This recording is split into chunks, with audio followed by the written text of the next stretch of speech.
Hey, hey, hey, we are back officially. Had a little unanticipated break there in the show, so thank you for your patience and thank you for continuing to listen to the show.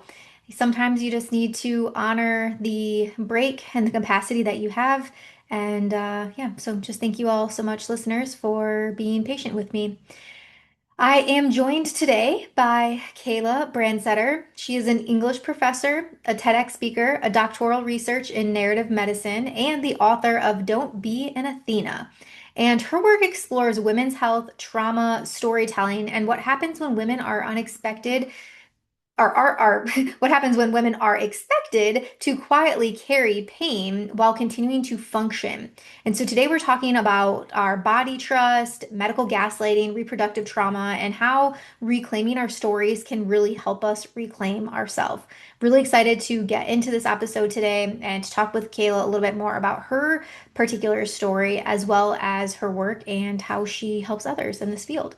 So, thank you so much again for the patience. Thank you for listening. If you are continuing to love the show and you want to give us a rating, a like, a follow, we appreciate that. And as always, if you have any topic ideas, episode ideas that you would like for me to record about, my DMs are open. My email is open. Please send away. We love to hear from listeners. So thank you so much. All right, without further ado, let's let Kayla into the room. Hello, Kayla. Thank you so much for coming on to the show today. Thank you for having me, Rachel. Yeah, absolutely. And you got a busy, busy lifestyle going on over there. So we appreciate you coming on and talking about, yeah, this really cool topic. And want to first congratulate you on the release of your book. I know that is no small task to write something like that. So just, yeah, very, very proud of you. We just met, but already so proud of you for putting that into the world. Thank you. It from like creating the idea to like having it in my hands, it was a 6-year process. Yes, I've been writing a book for probably around the same time. I have one chapter written and I haven't touched it in a couple years now. But when I have guests on like you, I'm like, man, I could really pick that thing back up, maybe, like really get that ball rolling again. It's there, and when you're ready, it will still be there. Yes, yes, Is it exactly. fiction or nonfiction? It's like a self-help memoir type is what I'm Okay. going for. Yeah. So as a sex and intimacy coach, like wanting to share both stories from my life and my upbringing and also yeah, practical practices for people to yeah, just develop this part of their life. Oh, you've got this. Thank you. Thank you. I'll keep you in mind when the day comes that we release. I will review it. I mean, I Oh, can there we be a go. Thank lead you. and give you a review. But yeah, I want to start just with asking you, what inspired you to write this book? A lifetime of experiences Mhm. because my mom had me at 16 years old in conservative rural Missouri in the 1980s, where that was committing like the sin Mhm. is having premarital sex and heaven forbid that teenagers are sexually active. Mhm. Um, and so I think seeing the struggles and the community condemnation over she didn't my parents didn't do anything outside of normal sexual, normal teenage activity. They just got caught getting Mhm. pregnant with me. And like interviewing my mom for this book and realizing just how much the community made her feel ashamed of her decision and her body, Mhm. how little support was available for her. And it was like the community felt entitled to make such antagonistic comments about her life. And just that's not okay. This is a human being that needed support and a hug and compassion. And so, but it did set the foundation for my own life because I wanted to make sure I did everything the correct way. I was going to be the good American girl. Yes, And using the so, air quotes. yes. I was like, just for people that are watching, I want to make sure the correct way was in air Yes. quotes, everyone.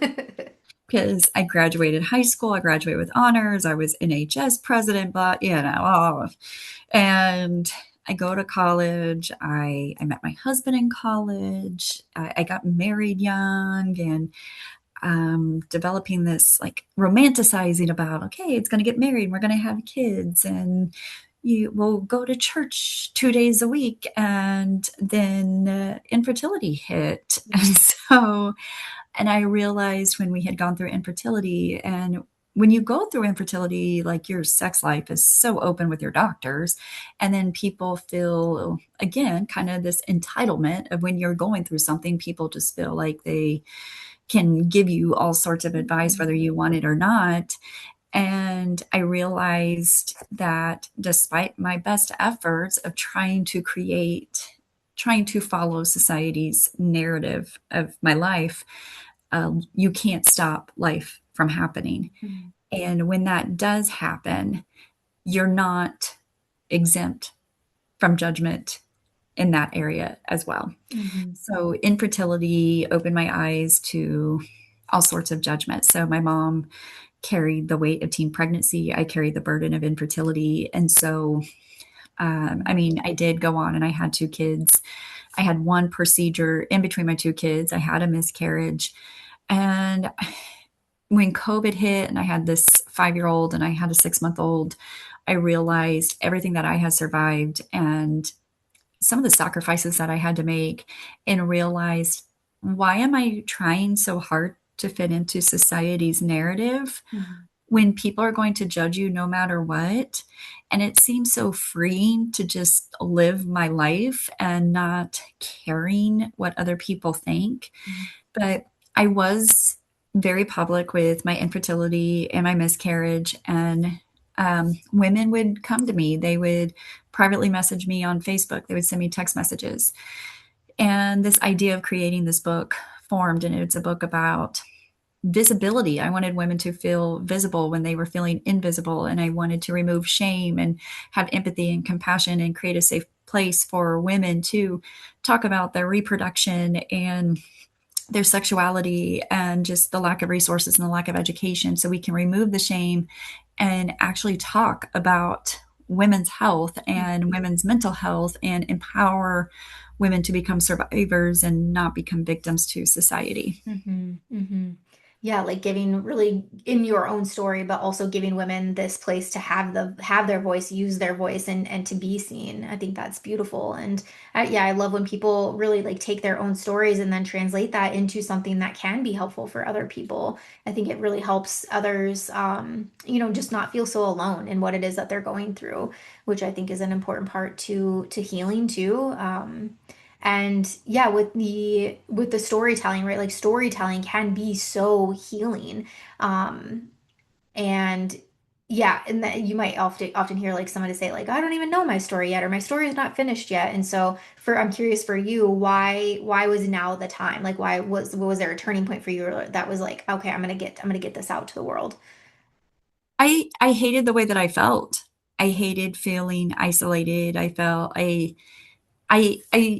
think what I hate more than anything or dislike the most is you're talking and you're trying to express how you're feeling, but you don't feel heard. Hmm. It's like your mouth is moving and people are like, yeah, yeah, yeah. And it's like, Hmm. you're not understanding. Like, I think it's difficult to understand when people can't empathize with you or be compassionate to your own experiences. And so that was what was so important was when I have survived poverty and my mom going through domestic violence and all of that. And then I've also survived infertility and extreme morning sickness and a miscarriage. And um, I thought it was time to just speak out and feel heard and feel visible and create a platform to where we can have honest conversations about the women's bodies and about women's bodies. And just I really wanted to create a safe place for women, and I would like to see um, society move forward in how we treat women. Because I started writing this book and this idea in 2020, 2021. And so um, it was already, and then when Roe v. Wade was reversed, it Hmm. just kind of uh, continued to light a fire that this needs to be told, because these are real women's stories and very real consequences are happening on bad policy choices and policies that are being passed without hearing women's stories. And so that just kind of solidified like why now.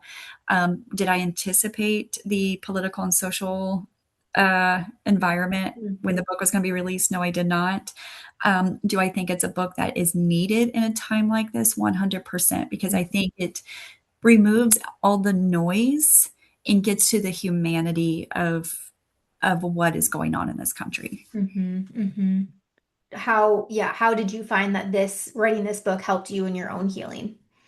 It helped me because I realized I wasn't alone. And I think when I interviewed women from like rural Idaho all the way to New York City, you would think that maybe these two women in this country who have vastly different lives couldn't be connected, and they are connected. They are both saying, I want to be visible and I don't want to be judged and I want the shame to be removed and I would like to have more resources and more education.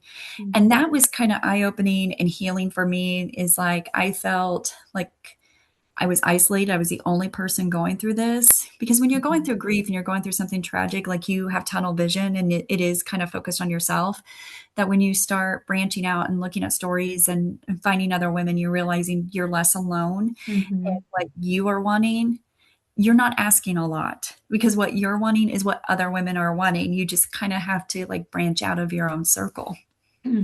Yeah, absolutely. I'm just coming off of a women's retreat this weekend, and yeah, women from all over the world, all over the country, and outside of the country even coming Mhm. together for this experience, which it's incredible just to see like the shared commonalities between all of us. And I'm sex and Mhm. relationship coach and therapist, and so it's in the space of intimacy, but also yeah, the space of relationships and health and spirituality and all of that come up in this space and the work that we do. And it sounds like that's one of the things that you are also talking about in your book, and the work that you're doing is really helping people establish this body trust, this like establishment of safety, being able to come home to the body, being able to feel safe in the body and particularly in your own body. Mhm. And we should feel safe and we should be able to have honest conversations without shame. I remember when, like, getting the period talk when I was a young girl, it was like, don't talk about it. It's dirty. You have to hide it. You need to mask it. And it was almost like they were gaslighting you of like, if you were bleeding too much or you were in too much pain, well, that's just being a period. And you just kind of moved on. And when we're talking about the body, and I've been very honest with my 11-year-old that what her body's getting ready to go through, and she feels comfortable enough to ask questions, and she's like, Mom, is it going to hurt? And I said, well, there's going to be discomfort. If you're in tremendous amount of pain, and you let me know so we can go get it examined. Mhm. And how I approach that subject, because of my book, and women who grew up in cultures where you weren't able to talk about that, and how it had such a negative impact on their reproduction later on. Like, a woman was in her 30s and wanted to have a baby, but she couldn't talk about her endometriosis, ended up with a hysterectomy because there was an environment that wasn't created, that she couldn't talk about sexuality and could not talk about her body. And there was this consequence. And so my 11-year-old is adamant that she does not want to be a mom when she's older. And that's fine. Mhm. I told her.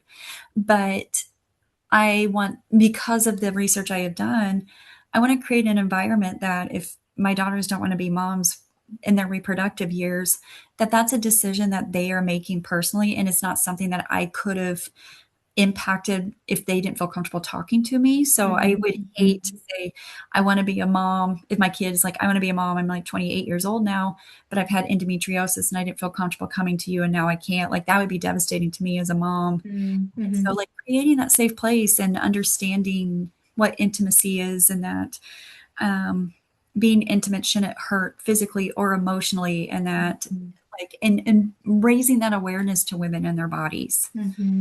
Yeah, yeah, very health forward, and it sounds like also sex positive in the household as well. And so yeah, I think that's beautiful. You're doing a great job as a mom, it sounds like, really offering them that space and that agency as well. And yeah, just around the period story, I just imagine, and I've worked with thousands of women at this point, but hearing stories like that of getting the period for the first time and not knowing what that is, Oh, not yeah. knowing what, I just imagine, right? Like being in school and getting your first bleed and wondering why is my body bleeding? Why is my vagina Mhm. bleeding? Like, what is going on here? Not knowing the embarrassment that you feel, not knowing who to go to or what to do in those moments. And it's still so shocking to me that it feels weird for people to talk about. Our bodies have been menstruating for Mhm. literal thousands and thousands of years. Like this is not Yes. new information.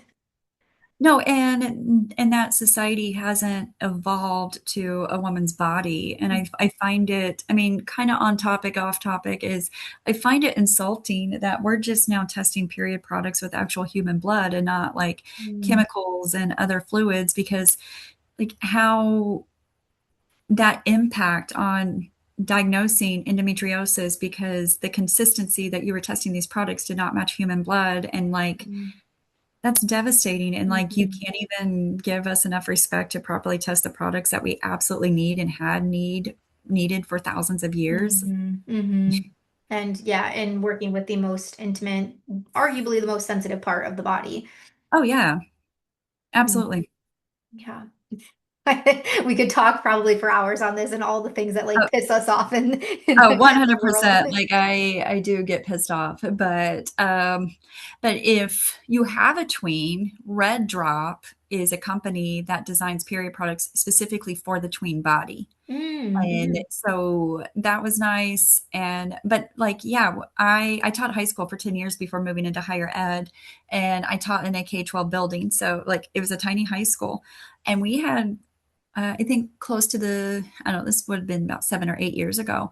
We mhm, had a fifth grader who started her period and started crying because she thought she was dying. mm, And because there wasn't that communication. So I started having that conversation with my daughter when she was like 7, 8 years old about what her mhm, body could potentially do. And are we getting closer to starting? Yes. I was around 13. I imagine she'll probably be around that same age. mhm, But it wasn't, and she'll tell me, she goes, "Do you think I'm getting ready to start?" And I said, "I don't know." But I'm like, me having this conversation with you is not just about you. It's about you may have a girl in your class who's going to start her period mhm, and her mhm, mom did it. And so I prepped her and I said, so she has a period pack, a little package in her bag. It's designed for the tween body. And I said, if somebody starts their period and they don't know what's going on, what are you going to tell? She goes, I'm going to calm her down, explain what's going to go on, and then I'm going to go to my bag and I'm going to get her products. So Aw. I think it also starts with us as moms of like, we have to remove the shame and I'm Mhm, big about empowering the next generation of women. And that also starts with me and how I teach my daughters on how to approach the period talk. And that includes we don't shame other women. If somebody leaks or one of your friends starts her period, it is our job to remove her shame and make her mhm, feel hurt. mhm. That's so beautiful. Gosh, I could have used a daughter like yours when I was growing up. Right, kids can be so brutal and so We, cruel to each other, especially around those things. And yeah, again, in the work that I do, it's like learning about people's upbringings and the stories and the shame Mhm. stories specifically that they have. And um, yes, we're just kids. We don't know any different, or we're not told any different at that age. But it can be damaging to people long term, really. So. Yes. It sounds, yeah, like not only the period education, but it sounds like you're also giving some body autonomy there to them. Mhm. You're teaching consent to like these things that I'm assuming you're talking about in the book too, with naming body parts, helping kids or helping each other really trust themselves. Yes, I'm so big about that, and not just because of my book, but because of my years as an educator Mm, and groomers like to find mhm, kid-friendly terms for genitalia, and I've had a hotline cases that are heartbreaking, and it comes from calling the vagina a cookie or a flower and mhm, trying to find ways to where they're not gonna get caught, and so my girls know that they have a vagina and this is what it does, and it's not a dirty word, this is an anatomical term, mhm, and I don't force if they don't want to give a family member a hug, I don't force it. mhm, mhm, That's something that I'm like, if they want to hug you, that's great. If not, they have the opportunity to tell any family member, like, no, I really don't want to hug right now. Because I think that's so important that they have control over their bodies. mhm, And so now that my 11-year-old is getting older, and I always try to ask permission because she will like she'll ask a question about her body, and then I'm like, well, do you feel comfortable with me seeing? And then she'll show me. But like I give her the opportunity to say, hey, do you feel mhm, comfortable? And I think that's just so important that she understands that she has control over what she chooses to show and not show. and it's tied to her health just because like there's some traumatizing stories in my Mhm. book. Mhm. Been in education for 16 years, and I think empowering our children to know that they have agency over their body and they can say no, and allowing them to say no without feeling shame of saying no is such an important skill for anybody to learn. Mhm. Mhm. Yeah. Yeah. With the title of the book, so don't be an Athena, correct? Yes. Yes. I had to like Yes. relook at that. That's right. Tell me more about the title. Like what does this mean? What does the Athena mean? And yeah, explain. So there's a lot of plurality to my book. Yeah. And so I play on the goddess Athena and Medusa legend as Mhm. like this extended metaphor and allegory to the 21st century woman. And so Athena is responsible for turning Medusa into this famous monster that we know of her today. Mhm. And I go off of the Roman poet Ovid's interpretation of Medusa and Athena, in that Medusa sexually assaults, or yeah, Poseidon sexually assaults Medusa in Athena's holy temple. And as a result, Athena turns Medusa into this monster, like victim shaming and the rage and the jealousy, instead of going after the perpetrator. And I feel like that's something that we continue to see in the 21st century of you have a man or an individual of high power taking advantage of a vulnerable woman and not being held accountable for his actions. Mhm. And that has been a common, I think a common crime for thousands of Mhm. years. And it was a woman of power who turned a vulnerable woman into a Mhm. monster. How often do women sometimes are just as responsible for the patriarchy and shaming women's bodies as much as men are? Mhm. So she turns Medusa into this monster after Medusa was raped. And Athena was also responsible for Medusa's death. She provided Perseus with the proper weapons to defeat Medusa. And when Perseus beheads Medusa, Medusa becomes a mother. Like, she had two children formed in her death. And then Perseus uses her head as a shield to defeat a king to protect his mother from the king. Mhm. And then Athena and a lot of the Olympians use Medusa's head as a shield and as like this protection. So it just made me wonder of what would Medusa's story be like if Athena had empowered her to become a survivor instead of victimizing her to become a monster. And by victimizing her to become a monster, there were other victims because she did turn other men into stone. And like, how do we stop this generation of victimization? And it begins with just believing the woman and creating a safe place for to empower them to become survivors and Mhm. have agency over their own bodies. Another interpretation was Athena kind of had her own shame that she couldn't protect Medusa, and like she overreacted. Mhm. So she turns her into Medusa where no man could ever touch her ever again, Mhm. which Mhm. kind of robs her of the opportunity to heal, in Mhm. my opinion. Mhm. And how often do we sometimes overreact in our own shame of our failure to protect something? And I think both are human reactions. And so each chapter is tied to the overall myth. And not every chapter is tied to sexual assault, but it is tied to like women being, whether it was through society or through individuals in their lives, Mhm. demonizing these women and them finding the resilience to survive anyway. Hmm. Hmm. Yeah, thank you for that. I love just the thought and the intricacy to all of that. It sounds, yeah, very very interesting, and just to see the correlations and the parallels to that in our now everyday world that we're living Mhm. in. Makes you sad, and I think on the other end, like makes you hopefully want to do something about it and take charge in that. Yeah, I hope so. I deal with, I mean, these are women, different ethnicities, different religions, different education backgrounds, and Hmm. socioeconomic backgrounds, and just everything. And it ties in how society failed these women. It's tied to how sometimes religion has failed these women. It's tied to how sometimes family members have failed these women, and them finding the grit and the willpower to survive anyway and create a life that they want and not based on what other people want. Yeah, helping them develop more of that agency and autonomy. Mhm. What is, yeah, just as we're kind of coming to a close, I'll ask some, doesn't have to be rapid fire questions. You don't need to feel like you have to answer quick, but yeah, what do you feel is one thing that every woman deserves to hear? um, that she's strong. Mm-hmm. You're so much stronger than what you think you are. Mm-hmm. Yeah, love that. Strong, capable, worthy, all of that. Mhm. What is one myth about women's bodies that you wish would disappear? Um, that I wished that we are strong. I know that goes off with my adjective I've used that we're strong.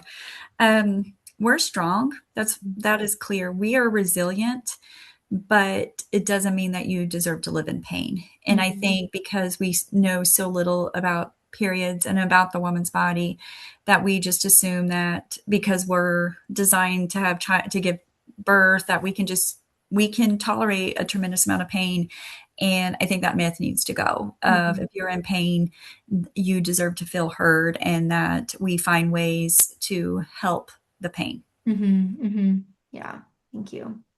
And last one, mm, what brings you back home in your body? Like, do you have any personal practices that you use and like?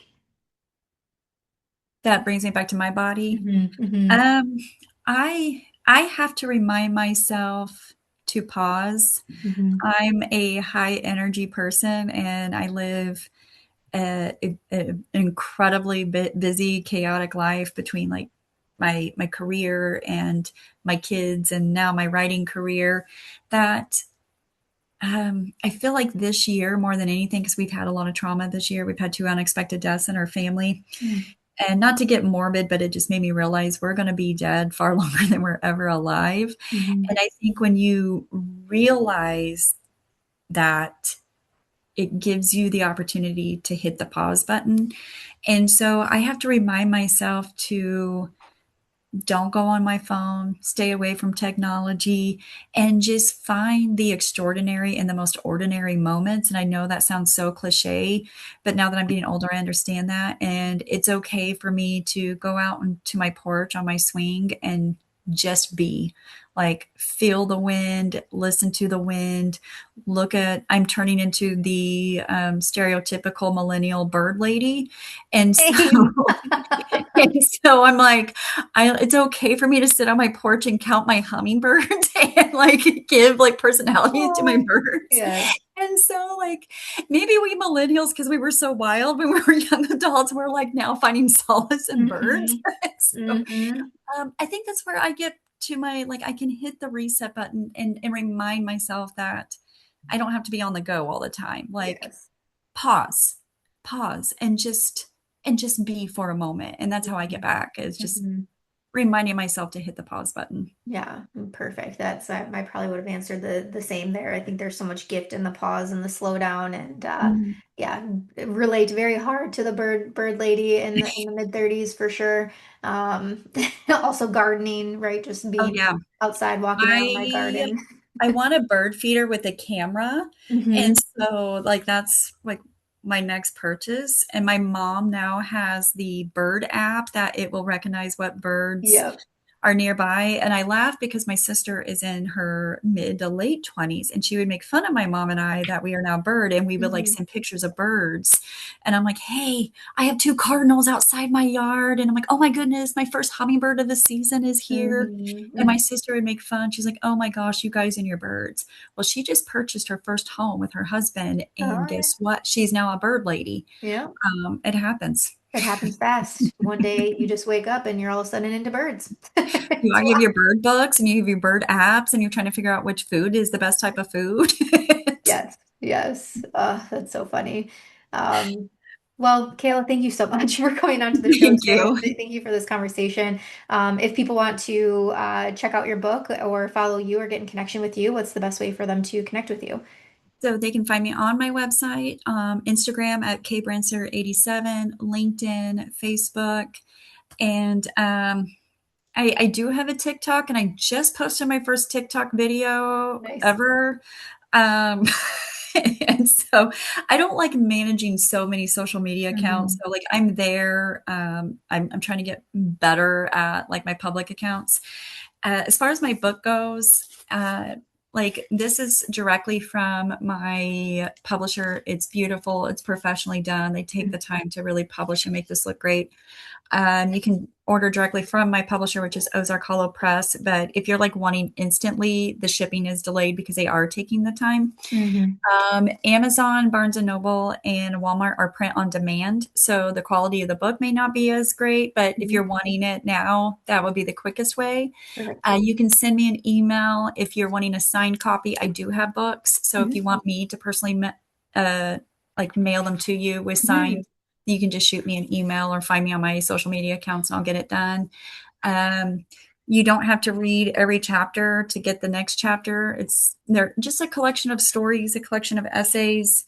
I do have content warnings, so women have agency to Yeah. decide if they want to read that chapter or not, if they're ready Mhm. to revisit some of their traumas. And then I also have helpful resources because when I was going through everything, it would have been nice to have like a list. Mhm. I have mental health resources, love is respect, domestic violence hotline, maternal health hotline, Beautiful. how to overcome like if they've been sexually assaulted, Planned Parenthood, social services and community support. So Mhm. everything is in there. It's not just a book about visibility, but I really wanted to create a book about empowerment and taking control of your life and finding the resources to help Mhm. navigate you for that next step. Mhm. Awesome. Well, thank you so much. And again, congratulations on publishing the book. And yeah, really excited that hopefully this show will have the book into more listeners' hands. All right. Thank you, Rachel. I appreciate it. Yes, absolutely.